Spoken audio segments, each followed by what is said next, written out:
नमस्कार।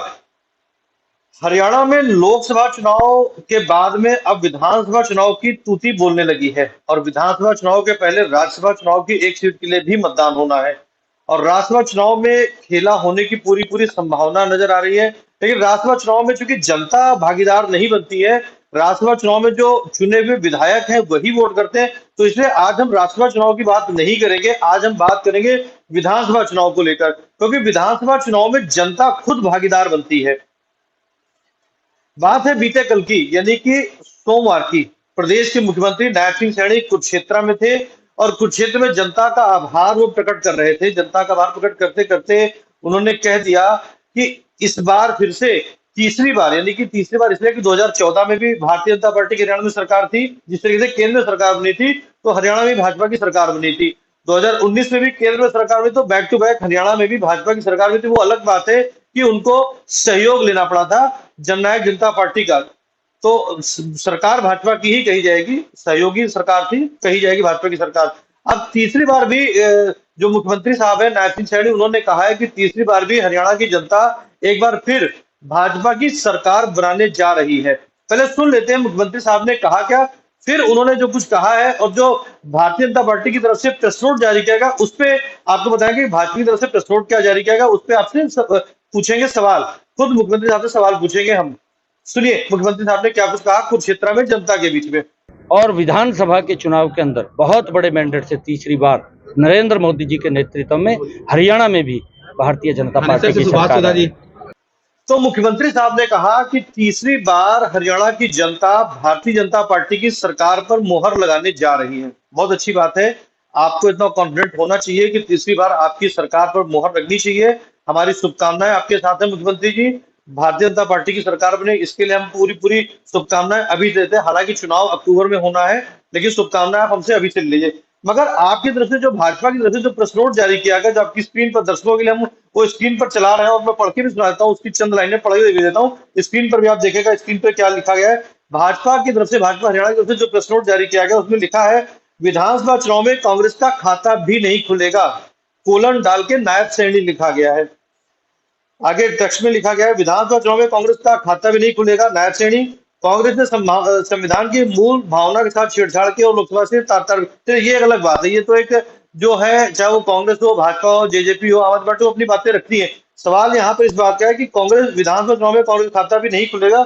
आखिरकार ये आधार क्या है, मैं ये जानना चाहता था कि ये कौन सा आधार है। अभी हाल ही में लोकसभा चुनाव बीते हैं और लोकसभा चुनाव में भारतीय जनता पार्टी, मतलब हरियाणा की अगर बात करो तो 10 लोकसभा सीटें हैं। 10 लोकसभा सीटें 5 भाजपा के खाते में आई है और 5 कांग्रेस के खाते में आई है। तो आखिर ये कौन सा आधार है जिसके आधार पे सीएम साहब ने या जो उनकी टीम है, मीडिया टीम है, उन्होंने ये प्रेस नोट जारी किया है कि विधानसभा चुनाव में कांग्रेस का खाता भी नहीं खुलेगा। अगर साहब इनका खाता नहीं खुलेगा तो खाता खुलेगा किसका?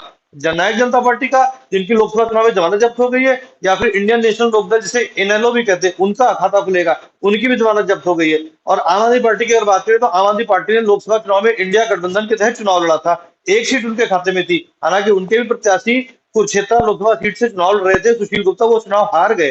हालांकि जमानत नहीं जब्त हुई, हार गए हैं चुनाव, तो क्या उनका खाता खुलेगा? आखिरकार किसका खाता खुलेगा ये भी एक बात स्पष्ट कर देते तो ज्यादा बेहतर था।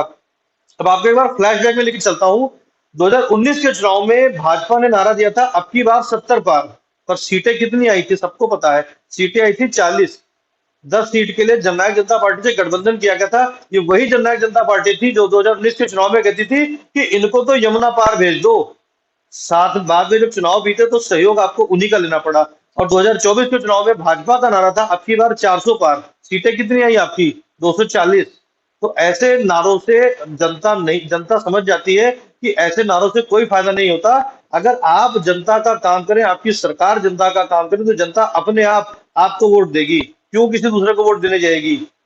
और जब से दूसरी बात, जब से लोकसभा के चुनाव में खुद आपकी सरकार घुटनों पे आ गई है, प्रशासनिक अधिकारियों को धड़ाधड़ खटाखट ऐसे फैसले लिए जा रहे हैं, प्रशासनिक अधिकारियों को मैसेज दिए गए कि जनता का कोई भी काम रुकना नहीं चाहिए।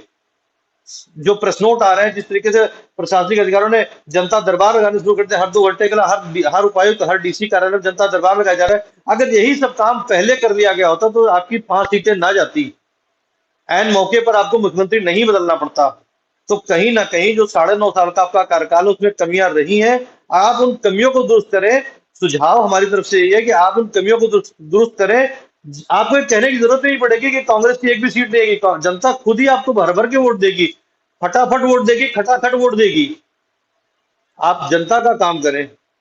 मतलब सुझाव है हमारा, तो सिर्फ सुझाव ही दे सकते हैं आपको जो है। हालांकि आप हमसे राजनीति में बहुत ज्यादा जानकार है, आप पूरी टीम आपकी है, जो हो सकता है मेरी खबर का हमें ट्रोल भी करना लग जाए कि बोल कैसे दिया है मुख्यमंत्री साहब को जो है, ये भी हो सकता है, बड़ी बात नहीं हो सकती है। लेकिन मैंने जो बात रखी है ये आपकी टीम की प्रेस नोट के आधार पर बात रखी है, जिसमें कहा गया कांग्रेस का खाता भी नहीं खुलेगा। ये बातें सिर्फ इस बात के आधार पर हमने पूछी क्योंकि कांग्रेस को भी लोकसभा, जो हरियाणा की जनता है, लोकसभा चुनाव में कांग्रेस जितना मैंडेट आपको दिया उतना ही मैंडेट उन्होंने कांग्रेस को भी दिया है। तो कहीं ना कहीं पलड़ा दोनों तरफ बराबर है।